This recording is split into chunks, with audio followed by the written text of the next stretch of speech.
आज फिर हम यहाँ पे आए हैं जी। एक और ज़मानत थी और उसी तरह ही जो है वो तारीख चल गई है। हमारी दुआ है कि अल्लाह करे कि कोई मुल्क में टेम्परेचर नीचे आए, कुछ चीज़ें बेहतर हों, क्योंकि जब तक जो बाहर आपने इतनी ज़्यादा कामयाबियाँ ली हैं, जब तक मुल्क के अंदर टेम्परेचर नीचे नहीं आएगा उन कामयाबियों के असरात पाकिस्तान में नज़र नहीं आएंगे। लिहाजा बड़ा अहम है कि हम अगर बाहर कामयाबियाँ समेटें तो पाकिस्तान के अंदर टेम्परेचर कम हो और उसकी जो कामयाबियों का जो असर है वो पाकिस्तान के अंदर नज़र आए, जो अभी तक नज़र नहीं आ रहा। तो उम्मीद है, लेट्स होप कि इस वक्त ज़ाहिर है कि उम्मीदें यही हैं कि कोई बेटर सेंस प्रिवेल करे। सोहेल आफरीदी साहब को कल चौथी दफ़ा मुलाकात की इजाज़त नहीं दी गई। मैं समझता हूँ कि ये खैबर पख्तूनख्वा के अवाम की तौहीन है। एक मुंतखब वज़ीर आला को जिस तरीके से रोका जा रहा है मुलाकात से, बड़ा नामुनासिब कदम है।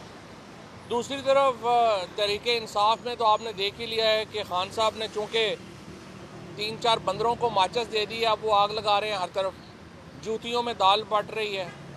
कल से आपने देखा ही है कि जिस तरह से ये सारी लड़ाइयाँ झगड़े जो हैं वो अब मैदान में लड़े जा रहे हैं, उसी से आप अंदाज़ा लगा लें कि इस लीडरशिप का कैलिबर क्या है और ये इमरान खान को इन्होंने क्या रिहा करवाना है। ये इनके तो अपने ही जो मुद्दे हैं, इनके तो जो अपने ही इश्यूज़ हैं वही रिजॉल्व नहीं हो पा रहे। एक लिस्ट चली जाती है, फिर दूसरी लिस्ट चली जाती है, फिर तीसरी लिस्ट चली जाती है, फिर एक बंदा जो है वो एक दिन सदर बनता है, सेक्रेटरी जनरल बनता है, अगले दिन कहते हैं आप उसको रिज़ाइन कर दें। तो अजीब एक जूतियों में दाल बट रही है पीटीआई में इस वक्त। और ये जो लीडरशिप है, मैं पहले भी कई दफ़ा कह चुका हूँ कि इनके होते हुए इमरान खान का बाहर आना, रिलीज़ होना बहुत ही एक नामुमकिन किस्म का टास्क है। तहरीक इंसाफ का जो वर्कर है, अब उसकी उम्मीदें इमरान खान की रिहाई के लिए शाह महमूद कुरैशी साहब से जुड़ी हुई हैं, एजाज चौधरी साहब से, महमूद रशीद साहब से, यास्मीन राशिद से, उमर चीमा से। ये वो हकीकी लीडरशिप है जो इस वक्त पाबंद सलासल है। और सोहेल आफरीदी साहब को मैं ये कहूँगा कि अगर आपको इमरान खान से मिलने की इजाज़त नहीं है तो ये जो लीडर है इनसे मिलने की इजाज़त तो ले लेना। आप तहरीक इंसाफ के वज़ीर आला हैं और तहरीक इंसाफ एक मुल्क गिर पार्टी है, और मुल्क गिर पार्टी होने की हैसियत से पहले अली अमीन गंडापुर साहब ने कभी कोशिश नहीं की कि वो आएँ और पंजाब के वर्कर्स के साथ, पंजाब के लीडर्स के साथ मिलें। और अब आपकी तरफ से भी अभी तक सिर्फ अडयाला आना जाना हम देख रहे हैं। आप लाहौर आएँ, कोट लखपत जेल जाएँ, शाह महमूद कुरैशी से, एजाज चौधरी साहब से, महमूद रशीद से, डॉक्टर यास्मीन राशिद से, उमर चीमा से, इनसे मशवरा लें। ये आपको कोई अकल की बात बताएंगे। आपकी जो इस वक्त की लीडरशिप है वो सियासी तौर पे नाबालिग है, उनको कुछ पता नहीं उन्होंने क्या करना है क्या नहीं करना। इसी तरीके से जो ज़मानतें हैं शाह महमूद कुरैशी साहब की, वो फ़ौरन सुनी जानी चाहिए और उनका हल होना चाहिए।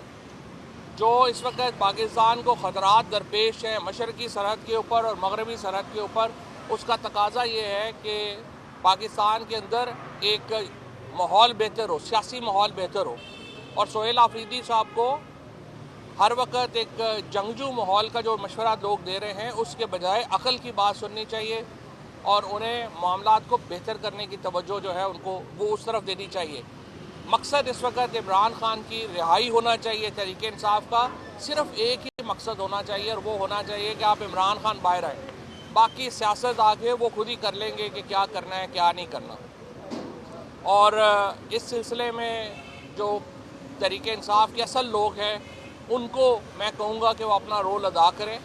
आप लोगों के ऊपर, हम लोगों के ऊपर इमरान खान के बड़े एहसानात हैं और इसलिए ज़रूरी है कि हम उनको इस तरह से इन नाबालिग लोगों की, कामकल लोगों के ऊपर ना छोड़ दें, क्योंकि इनसे नहीं होना। 2 साल 2.5 साल हो गए, इनसे नहीं हो रहा। तो इसलिए इंशाल्लाह हम अपनी कोशिश पूरी जारी रखेंगे और मुझे उम्मीद है कि शाह महमूद कुरैशी साहब जल्द रिहा होंगे, एजाज चौधरी साहब, महमूद रशीद साहब, उमर चीमा, यास्मीन राशिद जल्द रिहा होंगे और ये खैबर पख्तूनख्वा की जो हमारी लीडरशिप है, सिंध की जो लीडरशिप है, बलूचिस्तान की जो लीडरशिप है, उसके साथ मिल के इमरान खान की रिहाई के लिए अपना किरदार अदा करें।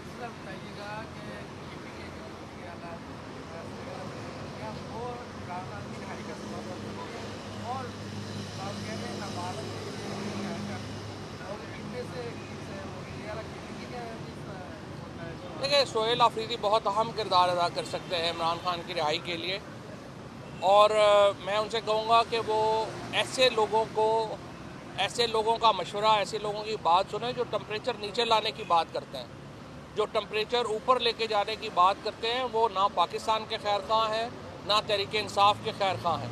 इस वक्त फोकस सोहेल आफरीदी साहब का भी सिर्फ एक होना चाहिए, और वो इमरान खान की रिहाई है। मेरे ख्याल में जो लोग इस सिलसिले में रोल अदा कर सकते हैं, उनको वो इग्नोर ना करें। आज जिस तरह से बैरिस्टर सैफ को काबीना में शामिल अगर नहीं हो रहे, तो ये देखें, ये बड़ा धचका है तहरीक इंसाफ के मॉडरेट्स के लिए। और एक आदमी जो अफगानिस्तान को समझता है, जो पाकिस्तान को समझता है, जो जिसके ताल्लुकात हैं, जो इमरान खान को रिलीफ दिलवाने के लिए अपनी कोशिशों में लगा हुआ था, इस तरह से आप उन लोगों को हटाते जाएंगे और सिर्फ ये आपका क्राइटेरिया होगा कि गालियाँ ज़्यादा कौन निकालता है, तो फिर जाहिर है कि मसले ख़राब होंगे। टेम्परेचर नीचे लाने के लिए अपना रोल अदा करें।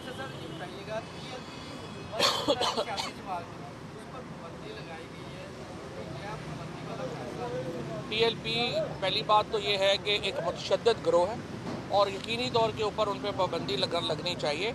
और मुझे बड़ी अफसोस है कि अभी तक काबीना ने उन्हें जो रेफरेंस है सुप्रीम कोर्ट में नहीं भेजा। वो रेफरेंस सुप्रीम कोर्ट में जाना चाहिए और सुप्रीम कोर्ट सारा रिकॉर्ड देख के फैसला कर लेगी।